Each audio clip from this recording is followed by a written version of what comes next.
I don't moonlight as a rapper. My jersey up too high in the rafters. I got a front team, new life and a tractor. Still sipping that moonshine and a plastered. All right, everyone. Welcome back. Another episode of the Moonlighters Club.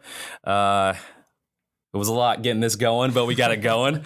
Everyone, hey man, you're a beast. Yeah, man. Thank you. I appreciate it. You know what? I'll let everyone introduce themselves. So if you want to just go ahead, if you have a way of introducing yourself or just saying your name, it's up to you. All right. I never know how the hell to introduce myself. But my name's Mark Brehaut. I'm the co-founder of a dating app in Boston called Icebrkr. We'll get into that, and that's nice. That's so I met Mark at an event we were at a WeWork, and I just saw the app. I liked the app. It was cool, and then I just love the concept of it. I don't know. I just love creators in general. So we'll just get into it. Where are you from? Well, I'm a Jersey boy. Okay. So so I born and raised in Jersey. So like Central Jersey, like right in the sweet spot in between the beautiful green areas of Princeton, where the university is, and the not beautiful green areas of Trenton. So right in the middle of that, and like a small suburb.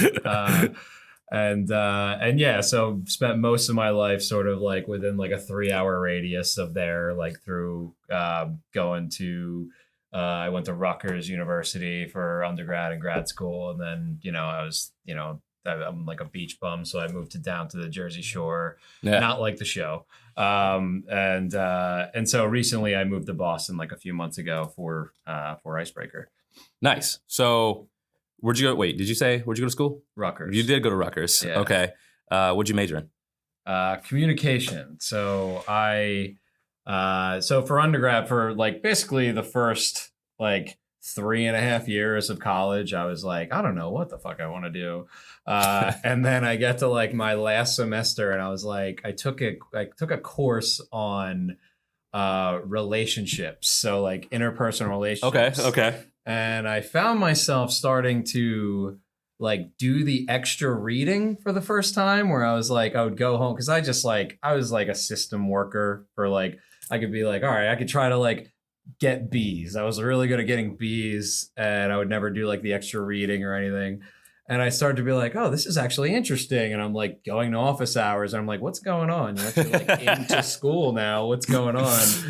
And so I talked to my professor, who eventually became my grad school advisor, where she recommended I go to grad school.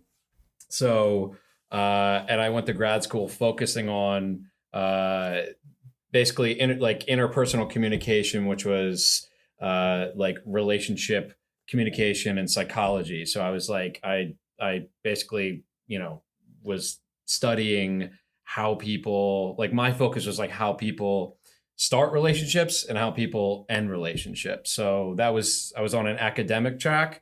And then from there, I kind of didn't want to do academia. And so then I wanted to do more like relationship therapy. So okay. So that not intentionally becomes like circuitous to like where I am now, but yeah. So like I was like fully intended to become like a relationship therapist, counselor, and I wound up not doing that. But yeah. So when you left, when did you know you didn't want to do that? Was it? Yeah. So that was, So I sat with my advisor, the same advisor from 2 years earlier, who was like, you should probably go to grad school. And so I was actually looking at PhD schools, and I was applying to schools all over the country.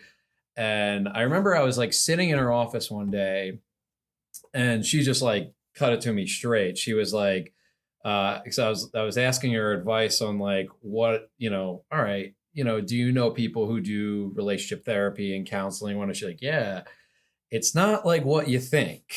Yeah. And she's like, I'm sure you're like really good at, giving your friends advice on like their relationships. And I'm like, yeah, totally. Like, I'm just like, the man, totally. Thinking I'm like hot shit. Yeah. But, and she's like, real life's not like that. And like, if you take this as a profession, like, one, nobody goes to like a relationship counselor if they're healthy. Yeah. Yeah. And so Yeah. like, so can you deal with hearing people shit all day? And then if you fix them or if you help them, you know, there's no like thank you, like big parade for you, right? Because right now you see like your friends that you help, and then afterwards you get to see their happy relationships. And I was like, oh, I never really thought about that. So she's like, since you're seeing problems all day, are you then the type of person that can go home to your partner or spouse or whatever and not bring that shit home with you? Right.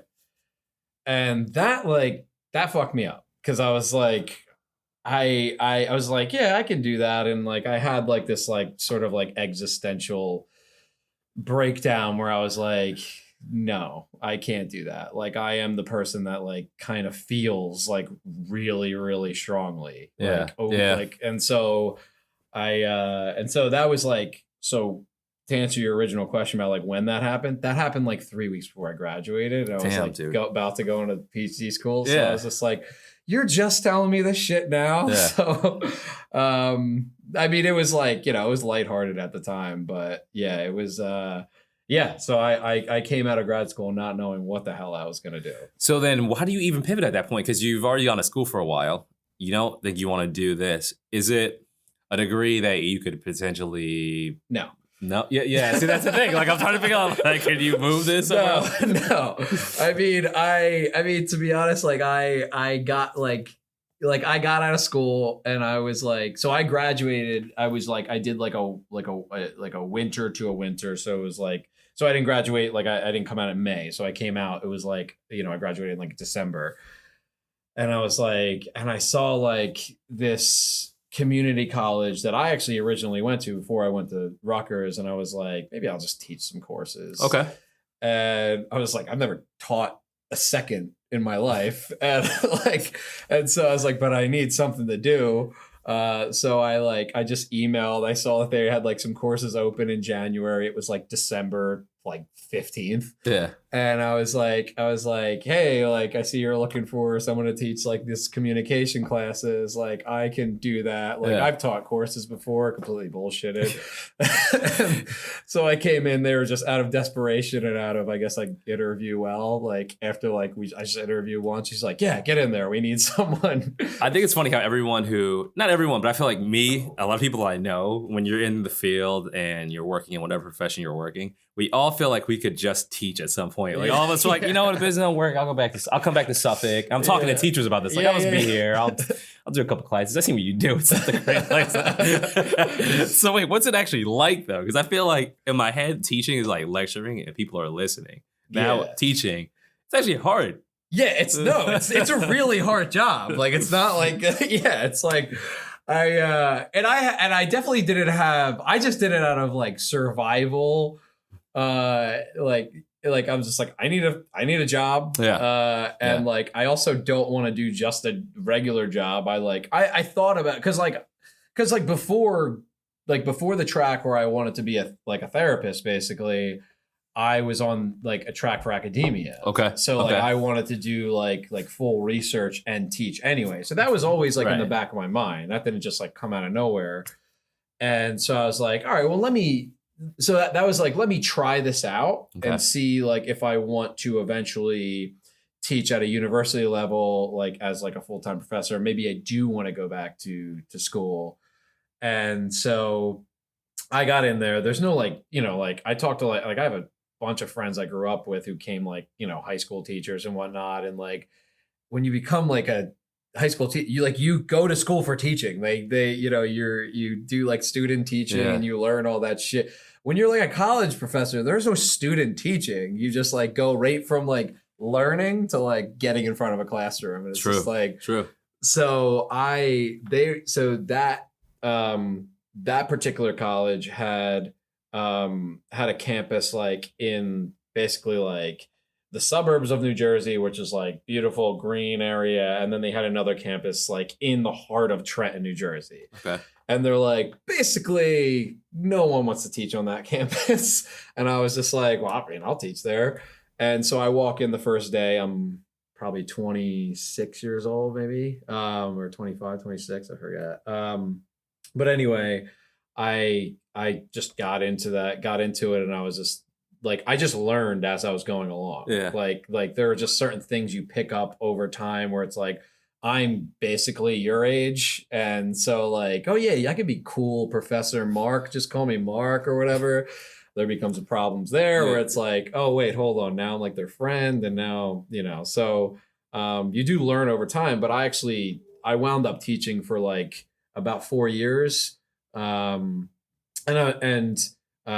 so during that time, like I taught at that college. I wound up like teaching at both campuses, and then also I turned that into like teaching at a prison.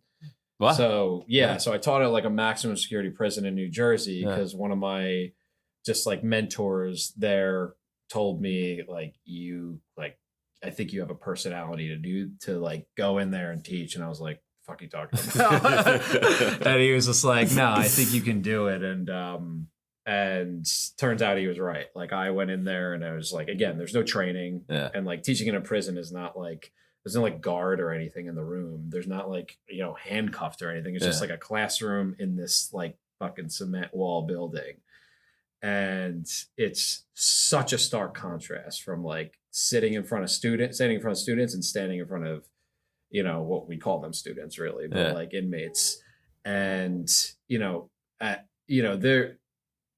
it's a really interesting experience. Like I go to, like there is where you learn like how much, like I always call that like unconditional learning with them. It's like I would go into a normal college classroom and see like these like privileged kids, not to sound like an asshole, because I'm a privileged kid too. I'm a fucking white guy born on third base, right?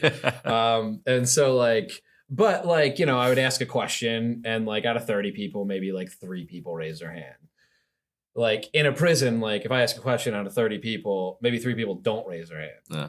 And so like a lot of them aren't getting out either. Yeah. So they're just doing it just to do it. Yeah. So like the value of the education, like that stuff like really impacted me. And like that really like impacted how like I viewed education and viewed obviously like, the, prison system and all that stuff. But it changed how I learn like personally. So like that was like a really valuable experience for me. But yeah, but during that time, while I was teaching, I also like, as when you have like an adjunct professor schedule, you basically have a college student schedule. So like I don't have like a full-time job. Yeah. So I'm spending like most of my off hours like on YouTube, like learning the code. Okay. Yeah. And so like that, I didn't go to school for like programming or design or anything. It was one of those things where like a couple buddies of mine wanted to start a blog, and I was like, I got the hours, I'll do it. And so I wanted to move this button here and this button there. And that turned into just like me spending 20, 30 hours a week, like, on like Code Academy and YouTube and, eventually Udemy, and like learning, going from like, basic HTML to like now like Swift. So like, and so like that mentality, so going back to that, like that's that second semester, senior year of college, where like 3.5 years, or basically like, 21 years before that, where I was like, I don't need education, where that sort of like seed in me of like really wanting to learn and really like that started to grow then. And then from there, like years later, that's where I was like, I like had this incredible discipline to just like really like sit for hours and hours and hours and like lock myself in a room and start like learning. And not because it's like I want to become this, programmer or whatever. It was more because like I just really enjoyed it. Yeah. And whatever comes from it comes from it. And so that basically so that's basically how I kind of like equip myself with like certain skills that I've been able to like kind of adapt to today. Nice. So yeah, that's interesting. I kind of feel like there's something there with seeing people who just want to learn for the sake of learning, and then here you are wanting to learn literally for the sake of learning. Yeah. And just playing around with coding. How long do you think it took you before you thought you became pretty like adequate? and good at it? Yeah. I mean, I probably still don't think I'm good at it. But I would say like it was more like a mental thing, like sort of like I start, so as I'm teaching, I was probably like taking courses for a while, or not even courses, just videos and shit, and like just like playing around, messing with stuff. Yeah. Oh, there's my phone. So playing around, like messing with stuff. And probably after like a year, I was like, all right, I can, make a website, and I felt like pretty decent about that. And so I was like, let me see if I can like find a client, like find a project. So I just started on like Craigslist, and I found like the first dude I like messaged where he was like, oh, I need something. I messaged him. I was like, yeah, I can do it, and I'll charge you basically nothing. So I didn't know what to charge people had. And so that started it. So that gave me like the confidence to be like, okay, I can actually do this.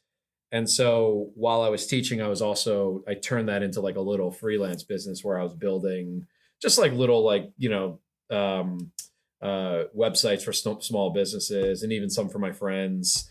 And I would use them as like, obviously for a little bit of income, but also to like learn, like, okay, so this project has me learning PHP, so let me like jump into that. Not that that's even like relevant anymore, but like that's how I've always like viewed like new projects.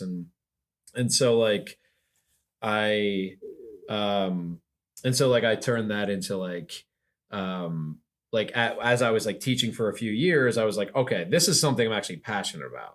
Yeah. And that was something I was always like really, from a young age, that was something I was always like really determined, was like, I was just like, I don't care about money, and I want to like be happy or whatever. And like, that's, great. But it's just like, at the heart of it, it was like, I do still feel that way. I obviously care about money. Right.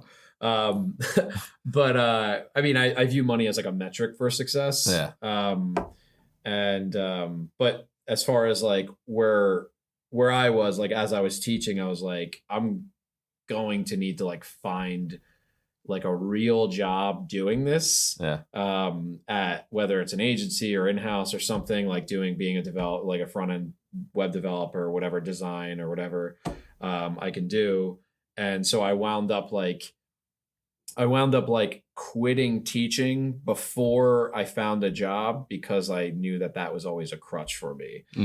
And so after I did that, it took me a couple months, and then I found a job in an agency, and that's where I took for like also in Jersey, where I would just kind of got thrown in to like eventually like a senior designer role, and also senior front end developer role, and that's where I really start to like get really comfortable, because now I'm not the only guy. Now I'm working with other developers and designers. And now I'm getting the feedback to be like, oh yeah, dude, you're pretty good at this. Nice. And so I think it took a few years. Yeah. Good. So while now you're building your skill up, at what point do you say, I want to try an app? So as I was working there, this was a few years ago, probably like 2014, 2015. Yeah, about that. I graduated from grad school like December 2011. And in grad school, I met my current co-founder, Kevin. Okay. And how we met was, and he's from this area. And so how we met was like, he stood up during orientation one time, and I hear like his Boston accent. He's just like, I'm Kevin. I study online dating, and I just like, I listen to this dude. I'm like, oh shit, like this is the guy I want to meet. Like he seems cool. Yeah. And so we were like two guys in like a super female dominated program, where like we're studying relationships. Like there's no other dudes that were doing it. Yeah. And we're like dudes. Like, yeah. That makes sense. Yeah. You're not drinking wine with turtlenecks. Yeah. And so we definitely attracted to each other. And it was just natural. And like, so we became like pretty close friends, like in our program.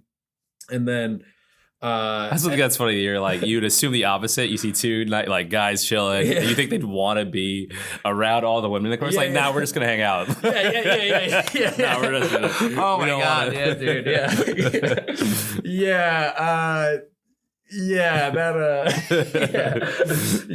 that was always interesting talking to some of the girls in our program, just being like, I won't get down that road. I'm sorry, I didn't mean to interrupt you. No, that's good. That's there's some stories there, but anyway, so anyway, we became pretty close. Okay. And after I graduated, I just did I just went and did my thing, like I just talked about. And he was like one of like his advisor was like, and this was like 2011. This is like pre-Tinder. This is like during online dating stigma. Like you don't like, this is when like people would like meet their girlfriend on online date on like Match or something like that. And then someone would be like, oh, where'd you meet your girlfriend? We'd be like, at a bar, no one would like say that. So, oh yeah, we met on online dating. People were like, that's fucking weird.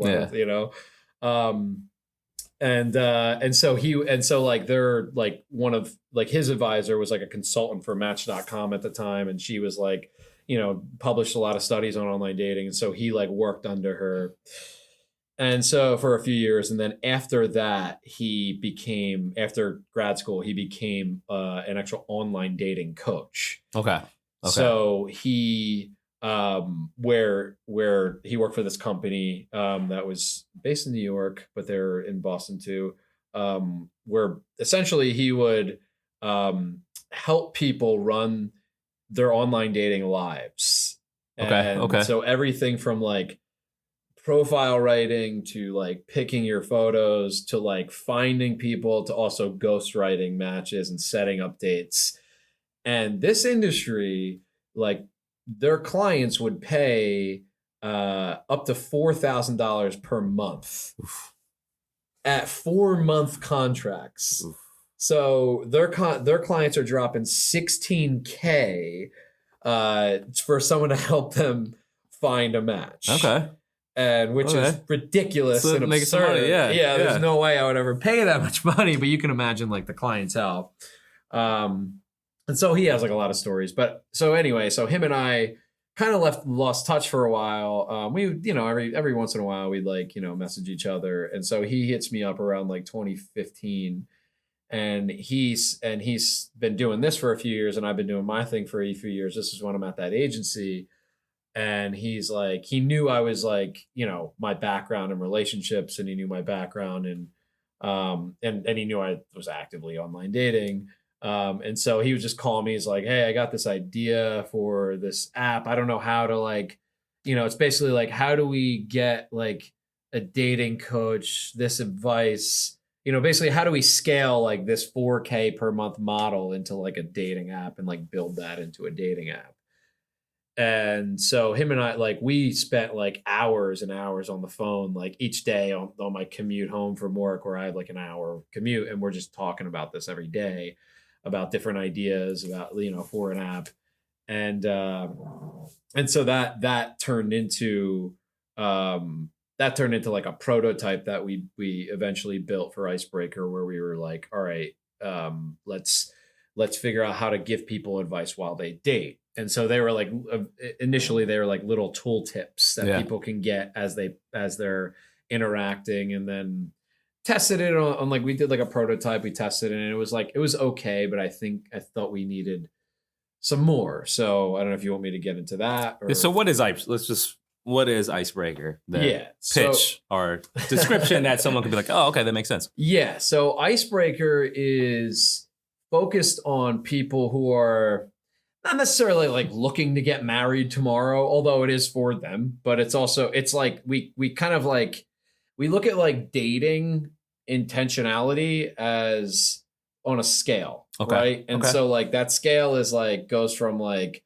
I want to get married to like, I just want to have fun tonight, right? And so like basically like this like seriousness scale. And so like like on this side of the scale, there's like the eHarmonies and the Matches, and you start to slide down that scale, and you're like, all right, here's Hinge, here's Coffee Meets Bagel. And then you slide all the way down to this side of the scale. It's just like Tinder, Bumble. Like those are like, I just want to have fun. I want to meet someone. And it's like, they do what they do very well, right? And so we do not try to like mess with that, right? And so what we are focused on are people who are like more in like the Hinge area, who want to find a relationship but don't want to use like the matches or the eHarmonies or spend a shit ton of money trying to get on there.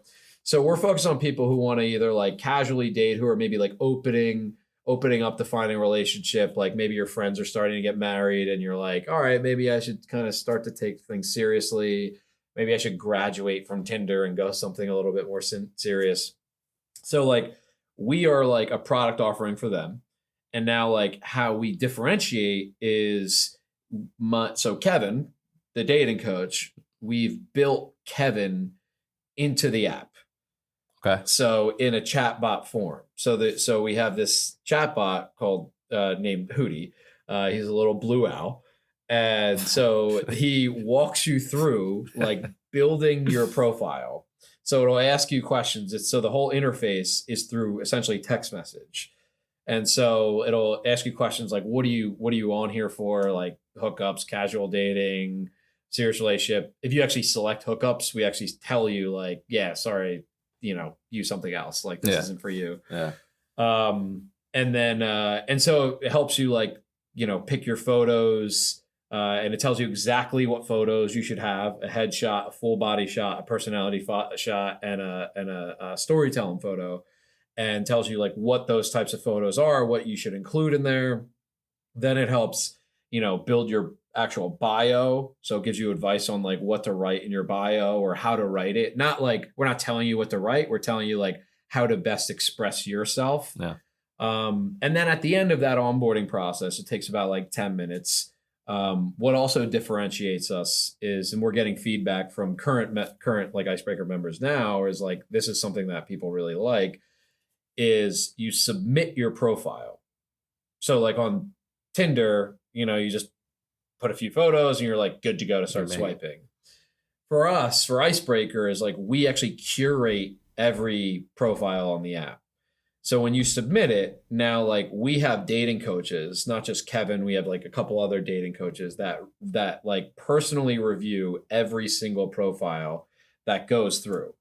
And so we look at every profile and we either approve you or we'll say we'll give you a message back. We'll maybe like reject you, but not like it's not like a rejection where it's just like like, nah, you can't use this app. It's more like most like rejections happen from like they have like a group photo or their bio has like a cliche like, oh, I like travel. It's just like everything in the app, what we're trying to do, everything in your profile should be should cultivate conversations and communication. So if you say you like travel, everyone likes to travel, right? Yeah. So our coach would say, so on your bio that you would submit, like, so maybe Kevin's reviewing it, he would say like, all right, that's great, you like travel, but like, why don't you be a little bit more specific? Have you been somewhere recently? And tell us about that. Or do you want to really go somewhere? So now if you change that question, if you change that response to say like, I like travel, to like, love traveling. Like last year I went to China. Like I experienced the Great Wall of China for the first time. It was like absolutely breathtaking. Now, if you see that on someone's dating profile, if you say, I like travel versus like that description, like which description is going to start a conversation better? Right. Second conversation. Yeah. And so like everything we're doing is trying to like basically like encourage more communication. Nice. Because a lot of the communication on dating apps nowadays are just like, hey, what's up? How was your weekend? Hey there. Like, and they don't really like lead to anything. For the most part, most conversations don't really lead anywhere. Right. And so we're trying to make sure like that, like there actually is substantial conversations, because a lot of people match with people that could be good for them. But like you could, like you have like someone like eHarmony, right? And I'm not like shitting on eHarmony. I think like there is value to them, but like where they're like, you have this 96% match, right? Like this personality is so great for it. All right, that could be true, right? But like if like the conversation, like that you like message that person and you just say, hey, what's up? How was your week? And the conversation doesn't go anywhere. Like it doesn't matter how good of a match you are. Like you're not going to see them in person. So what we're trying to do is like, all right, how do we get you to like have a good conversation that leads to you seeing them in person and having like, a good date and like eventually hopefully leading to a relationship. So yeah, so we review every profile, and then once we have that back and forth, because we give you advice back, change your photo, this, that, and the other thing, then you can resubmit it. Then we approve you. Yeah. And then you get one match per day. So we also like limit that that infinite swiping type of thing, paradox of choice type What's been the most rewarding story or use that you've had so far? Well, we're still early, we just launched a few months ago. It's not really like the use case, like it's what's interesting, like my skill, like I haven't really developed too much of the app. I poke around and add a few features, but like I save that for the smarter people than me. But where my strength has been is like design, like from the UI perspective, but also from like a user experience perspective. So like from a user experience perspective, like what I really, really love doing is like talking to our members and like actually like getting into the weeds and like, why are you on Icebreaker? Like what, you've obviously used other apps before, like what's driving you here? And like I talk to members that are like 25 and I talk to members that are like 65. Right. And it's very interesting to hear like what's driven them and like what they're unsatisfied with, like with other, like just because it's not just like like a project management app, like where this button should go or whatever. Like this is like going back to like my original goal of like career goal of like wanting to be like a relationship therapist. This feels like relationship therapy. Like when I'm talking to you to members, like they're just like, it always gets to like, like, well, now I'm divorced and like this is how I feel and this is what I went through and whatever. And so the most rewarding part is hearing people like hearing like actually, this is what life's about. Like, I don't want to sound like some fucking corny dude, but no, do it. But this is what life's about. Like in terms of like, everyone's trying to find like a partnership or, some meaningful relationships, just that. It doesn't need to be marriage or anything, just a meaningful relationship. And so like when you hear people's backgrounds and their stories of like, the 65-year-old divorced woman who has like, been, had a great relationship for years, but then something happened and it ended. And now she's like trying to pick up the pieces again. And like hearing like that story of like where she's coming from to where she ultimately wants to be, like, that's the stuff that moves me. And that's the stuff is like, because when you're like behind like, like a text editor where you're like, like dumping in code, or you're behind like, an Adobe XD file when you're like throwing in like, designing buttons and shit. Like, it's good to like remind yourself of being like, who's on the other end of this, right? Who is, like, why are you ultimately doing this? And like, that's what's really cool to see, like hear those stories.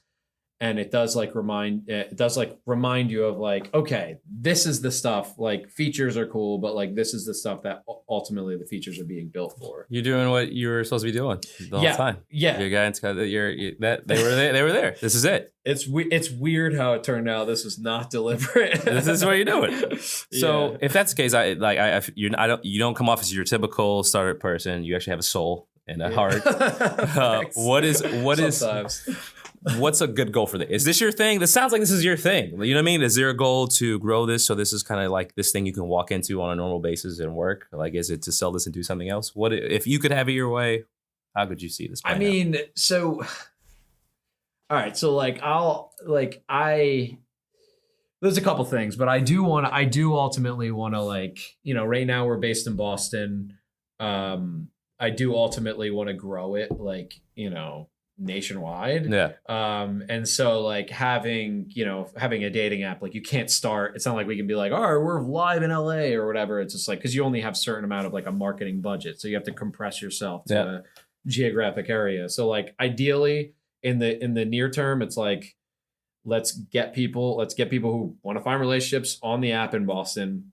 expand that to the next city, and then, you know, try to scale. But like ultimately where I want to go long term is like, I see this, I don't want this to just be a dating app. Like we have like long-term visions for this, is like, there's some of this like I probably can't talk about, but there's some of this that I can talk about. But ultimately, like where I want to go with it, or where we want to go with it, not just me or my partner, but my whole team, is like make this more into like a relationship app. Yeah. Where so this is where that therapy angle really comes in, because like, you know, I went to school for that, but also like Kevin as like a dating coach, like same thing. Like he was like basically like a relationship therapist, like in real time, like with his former clients, right? Like he's talking to them, they're, you know, really like opening up to them. So we think like anyone can need like relationship therapy. And so what we ultimately want to do is like make this into a relationship app where like you're not just trying to find a match. It's like, all right, now I'm with like my boyfriend or girlfriend, or I'm with my like husband or wife, and you know, like my wife is like really going through something right now. Like I don't know how to talk to her, and like so we want to actually like scale like dating coaches like nationwide, where you can have like an on-demand like human dating coach that you can talk to, or relationship therapist that you can talk to like on demand. And ultimately like help grow that relationship. Yeah. And so that's where we really, you know, there's obviously like a lot more there. Yeah. But that's like our long-term vision. But yeah, so that's where we ultimately like want to see the product go in the long term, but we're starting in the dating area right now. Well, I do feel like this is a thing. I think you're onto something. And like I'm this big on innovation in general. So like my mind's already working like, man, this could be more than just your typical swipe thing. Like you have something here. So I definitely see you going there, man. Like I can. Like and you have the right mind about it. So I really do hope you get there. If there's any way I can help, man, I'm all about helping. But nice. I can really see this being so much more than a typical click a button, find someone. Because we all do need help on how to manage. Like no one everyone talks about getting to the marriage and getting to the girlfriend or boyfriend. Yeah. But managing it is a whole nother different thing. Like you gotta stay in a relationship. So I really see you all being the force for that. Like, I appreciate that. Yeah. So how can someone reach out, support you? Where can we find this app? Yeah, so Icebreaker. So it's just iOS right now. I know Android people, you get pissed off at me. I'm an Android person myself, so I can't use my own app. But it's iOS right now. It's live in Boston and Rhode Island.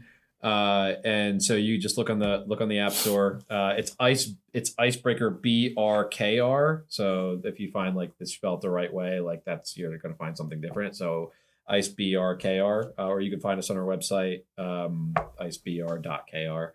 And download it, check it out. Also, I do want to make a note. Right now, most of our members are women. So dudes, throw it out there. Please get on there. Seriously. But yeah. So download it. Let me know. Cool. Well, this has been fun, man. I really enjoy this. This is a really good time. Yeah, awesome. I hope you. It'd be nice to see where this grows to. This is super. I think it's super ingenious, but also like, especially now more than ever, man. People just can't manage their stress. Yeah, like you know what I mean. Especially in a relationship aspect. So I feel like this could be a pioneer for that. So, Mark, best of luck. Yeah, we definitely got to come back like 6 months. We got to touch base on this. Yeah, absolutely. I'd love to. Round 2. Yeah, let's do it. So to everyone else, moonlightersclub.com, you can find all of our content. We're on most podcast networks, if not all of them, Spotify, iOS, you name it, the Moonlighters Club. And we thank you for joining us again. We hope you enjoyed it, and we'll have plenty more coming through. Thanks.